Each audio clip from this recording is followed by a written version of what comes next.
Ads क्या होता है, एचआईवी क्या होता है, वर्ल्ड एड्स डे कब मनाया जाता है और क्यों मनाया जाता है। तो आइए हमारे साथ, मैं आपको इन सब चीजों के बारे में बताऊंगा। मैं मोहम्मद काशिफ आपकी खिदमत में पेश करता हूं, हाजिर हूं, और मैं आपको इसके प्रिवेंशन, कॉजेज, सिम्टम्स के बारे में आपको जानकारी प्रोवाइड करूंगा, जिससे कि आप इन सभी चीजों से होने वाली जो प्रॉब्लम्स होती है, जो दिक्कतें आती हैं हमारे सामने, जो हम उसको फेस नहीं कर पाते हैं, हमें उसके बारे में नॉलेज नहीं होती है, उन सभी के बारे में हम आपको आज बताएंगे। तो ठीक है, हम लोग जानते हैं, अभी जैसे हमने डिस्कस किया, तो हम ये जानेंगे कि अब हमारा एआईडीएस, एड्स का फुल फॉर्म क्या होता है और एचआईवी का फुल फॉर्म क्या होता है, क्योंकि ये सब चीजें हमारे कभी कॉम्पिटिशन एग्जाम होते हैं या बेसिक नॉलेज हमें होनी चाहिए कि अगर ये वायरसेस हैं, तो इनके फुल फॉर्म क्या है और इनको किस तरीके से ट्रीट किया जाता है। तो सबसे पहले हम लोग जानेंगे कि एड्स का फुल फॉर्म होता है, एआईडीएस का होता है एक्वायर्ड इम्यूनोडेफिशिएंसी सिंड्रोम, और जो हमारा एचआईवी का जो होता है हमारा होता है ह्यूमन इम्यूनोडेफिशिएंसी वायरस। एचआईवी क्या है, एक वायरस है, और एड्स जो है वो इसकी लेट स्टेज है। वैसे बहुत तरह जो लोग होते हैं उनको डिफरेंस समझ में नहीं आता कि एड्स और एचआईवी में क्या डिफरेंस है, उनको समझ में नहीं आता है कि एड्स क्या है, एचआईवी क्या है। तो मैं आपको बताना चाहूंगा कि जो एचआईवी है वो इसका पहला फॉर्म है, एचआईवी है। एचआईवी के थ्रू, एचआईवी की जो लेट स्टेज होती है, एचआईवी जब बहुत ज्यादा बढ़ जाता है, जब वो हमारे इम्यून सिस्टम को पूरी तरीके से डैमेज करना शुरू कर देता है। इम्यून सिस्टम क्या होता है, इम्यून सिस्टम हमारी बॉडी का वो सिस्टम होता है जो हमारी बॉडी को इन्फेक्शन से, वायरस से प्रोटेक्ट करता है और उनकी क्षमता को बढ़ाता है, जिससे कि हमारी बॉडी में कोई भी इंफेक्शन या वायरस बहुत तेजी से अटैक ना कर सके। तो जो एड्स होता है वो उसका लास्ट स्टेज होता है या लेट स्टेज कह सकते हैं, जिसके बाद इंसान अगर उसको सही तरीके से ट्रीट ना करे, अपना उसको अच्छी तरीके से ध्यान ना दे, तो इंसान की मौत भी हो सकती है। तो इसी को अवेयर करने के लिए, जागरूक करने के लिए वर्ल्ड हेल्थ ऑर्गेनाइजेशन ने वर्ल्ड एड्स डे मनाना शुरू कर दिया। तो जो first World AIDS Day celebrate किया गया था वो 1988 में सेलिब्रेट किया गया था। किसने सेलिब्रेट किया था इसको? वर्ल्ड हेल्थ ऑर्गेनाइजेशन द्वारा, WHO द्वारा इसको ऑर्गेनाइज किया गया था। क्यों ऑर्गेनाइज किया गया था? वो इसका बेसिक जो रीजन था वो सिर्फ यही था कि लोग इससे, एचआईवी एड्स की जो बीमारियों से लोग बहुत ज्यादा भागते थे, बहुत ज्यादा छुपाते थे, लोग एक दूसरे से बात नहीं करते, उनको लगता था कि अगर हम बात कर रहे हैं तो उससे हमारी इंसल्ट होगी, बेइज्जती होगी, लोग क्या सोचेंगे। तो हमारा कहने का मतलब ये कि लोग क्या सोचेंगे, इससे बेहतर ये है कि हम अपने आप को अवेयर कर सके और हम अपने जो माशरा है, हमारा जो समाज है, हमारे देश है, अपने देश को आगे बढ़ा सके और इस तरह की बीमारियों से हम लड़ सके। तो इसके लिए हमें, जब तक हम अवेयरनेस प्रोग्राम नहीं करेंगे, जब तक हम लोगों को इसके बारे में जागरूकता नहीं प्रोवाइड करेंगे, जब तक नहीं बताएंगे, जब तक कि लोगों को इसके बारे में जानकारी नहीं मिलेगी।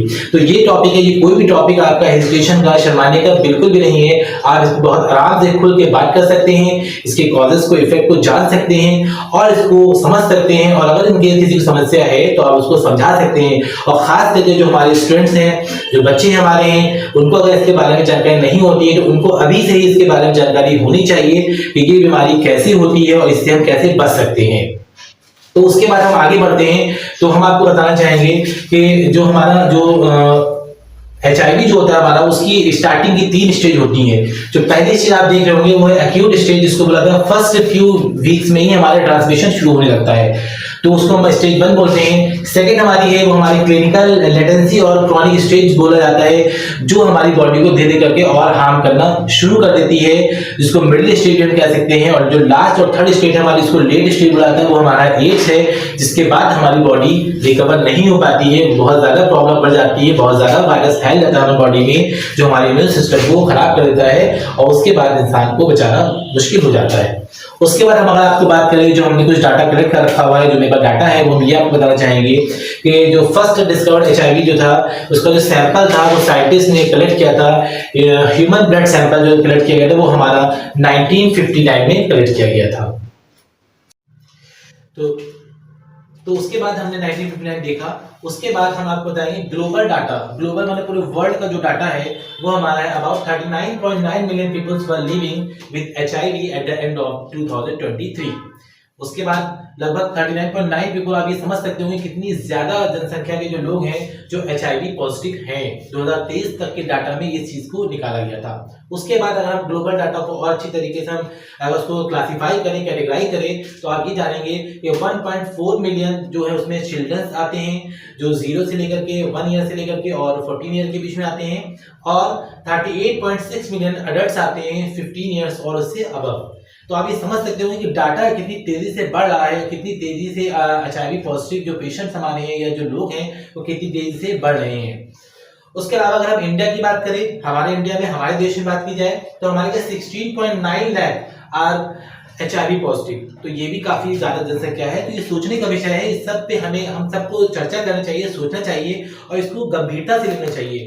इसको हमको खाली एज अ डे के तौर पे नहीं सेलिब्रेट करना चाहिए कि खाली एक वर्ल्ड एड्स डे है तो उसको हम वर्ल्ड एड्स डे के दिन मना कर दो, उसको खत्म कर दे, नहीं, इसको हमें कंटिन्यू समझते रहना चाहिए, इस पे डिस्कशन करते रहना चाहिए और अपने स्टूडेंट्स को, आसपास के लोगों को, अपने फैमिली मेंबर्स को, अपने फ्रेंड्स को, सिस्टर्स को, ब्रदर्स को, जितने भी हैं उन सबको इसके बारे में अवेयर करते रहना चाहिए।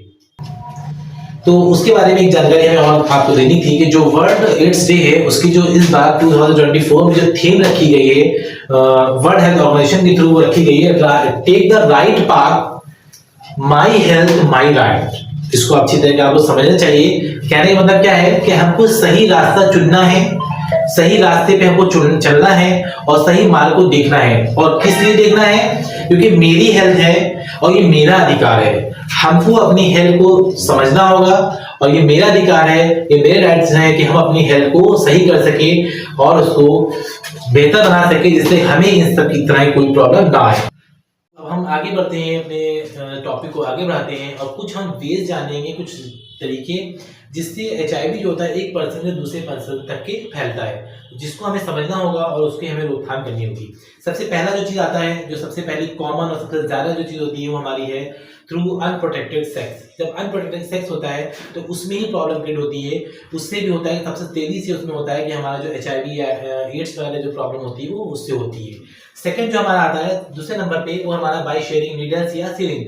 अधिकतर अक्सर ऐसा होता है कि जब हम कभी किसी फार्मेसी पे जाते हैं या मेडिकल स्टोर पे जाते हैं, या कभी ऐसा होता है कि हम डॉक्टर के पास जाते हैं, पहुंचते हैं या हॉस्पिटल जाते हैं कि हमें कोई प्रॉब्लम हो जाती है, तो वहां जब हमें कभी इंजेक्शन लगवाना होता है, तो कभी कभी ऐसा होता है कि जो वहाँ के डॉक्टर्स होते हैं या कंपाउंडर होते हैं या जनरल नर्स होती हैं, वो कहीं ना कहीं यूज की हुई सीरिंज जो होती है वो हमें लगा देती है। तो जो यूज की हुई सीरिंज जो होती है वो हमारी बॉडी को बहुत तेजी से इन्फेक्ट करती है और उसका भी कारण हो सकता है कि कहीं ना कहीं वो सीरिंज किसी HIV पॉजिटिव ने पर्सन के लगाई गई होगी और उसके थ्रू हो सकता हो कि भाई वो हमारे भी लगा दी गई या किसी के भी लगाई हो, तो उससे वो ट्रांसमिट जो होती है, ट्रांसफॉर्म जो होता है। तो हमें इस बात का हमेशा ध्यान रखना चाहिए कि कभी भी हमें कहीं पर भी हॉस्पिटल्स में या डॉक्टर्स के पास अगर जाए तो हमको इस बात का ध्यान रखना है कि हम वहाँ पर नीडल्स वगैरह या सीरिंज वगैरह को ध्यान दें कि वो कभी भी यूज की ना हो, एकदम फ्रेश और न्यू हो।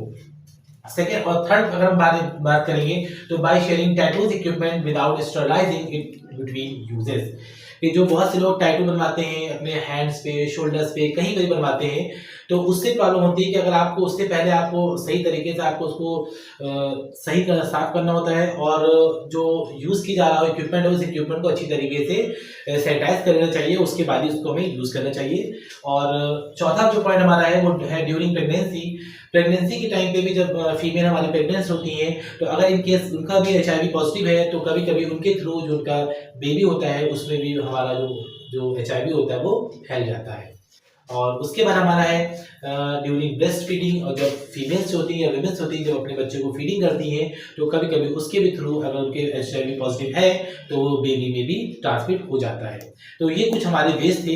इसके बाद हम जानेंगे कि कुछ हमारे मिथ्स हैं, जिसको मिसकंसेप्शन बोला जाता है, या भ्रांतियाँ जो लोगों को बहुत तेज से भ्रमित कर देती हैं, लोगों को बहुत तेज से लोगों में पहुंच जाती हैं और लोगों को समझ में नहीं आता है कि क्या ये सही है या नहीं है। तो कुछ मिस भ्रांतियाँ हैं जो लोगों को गलत फहमियाँ हैं, इसको कह सकते हैं, जो लोग मानना होता है वो क्या होता है, ऐसे लोग सोचते हैं कि स्किन से फैल जाएगा। स्किन के अगर कोई किसी को टच नहीं कर रहा है, उनको मानना होता है कि अगर एक दूसरे को टच करेंगे तो हमारा फैल सकता है। सेकंड हमारा हगिंग, शेकिंग हैंड्स और किसिंग। बहुत से लोगों को मानना होता है कि अगर एक दूसरे को HIV पॉजिटिव को गले लगाएंगे तो उससे हमारे अंदर फैल सकता है, हाथ मिलाएंगे उससे हो सकता है। ठीक, ये सब चीजें कहीं ना कहीं मिस है हमारे पास। और हमारा एयर और वाटर, पानी के थ्रू, फैलने के संकेत हो सकते हैं। कुछ हमारा है शेयरिंग फूड और ड्रिंक, जैसे बहुत से लोग मानते हैं कि एक दूसरे के साथ खाना खाने से या खाना साथ में खाने से, किसी को झूठा खाने से या किसी को झूठा पानी या चाय या कुछ भी पीने से इस तरह की प्रॉब्लम होती है। तो और उसके बराबर हमारा है सलाइवा, टीयर्स और स्वेट। बहुत से लोग ऐसा कहते हैं कि भाई कोई HIV पॉजिटिव है तो उसका सलाइवा जिसको हम राल बोलते हैं, राल से किसी दूसरे पर्सन को फैल सकता है, या किसी के HIV पॉजिटिव के अगर उसके आंसू हैं, टीयर्स हैं, उसके अगर वो फ्लो किए बहे हैं तो उसके थ्रू दूसरे पर्सन तक ट्रांसमिट हो सकता है, या स्वेट पसीने के थ्रू, जिसको स्वेट बोला जाता है या स्वेटिंग बोल सकते हैं, उसके थ्रू फैल सकता है। तो ये सारी जो है हमारे पास, और कुछ और भी हमारे पास शेयरिंग, जैसे कि लोग कहते हैं शेयरिंग टॉयलेट शेयर करने से, टाल शेयर करने से, टॉवल शेयर करने से, बेडिंग शेयर करने से, एक साथ लेटने से, बैठने से, या मॉस्किटोज या इंसेक्ट्स के बाइट से। तो ये सारी भ्रांतियां हैं, ये सारे मिसकॉन्सेप्शंस हैं, मिथ्स हैं, जिनको हमको समाज से दूर करना है, हमको अवेयर होना है और इन सभी चीजों की जानकारी लोगों को बचानी है कि इन सब चीजों से हमें HIV एड्स कभी भी नहीं फैलता। उसके अलावा हम अपने टॉपिक को आगे बढ़ाते हुए और धीरे करके अपने टॉपिक को एंड करते हुए कुछ हम आपको उसके सिम्टम्स बताना चाहेंगे कि कुछ सिम्टम्स या लक्षण होते हैं जिससे हमें पता चल पाता है कि शायद हमें HIV पॉजिटिव हो सकता है। लेकिन हम पूरी तरीके से ये भी नहीं कहेंगे कि सिम्टम्स सही हैं जब तक हम HIV पॉजिटिव टेस्ट ना करा ले।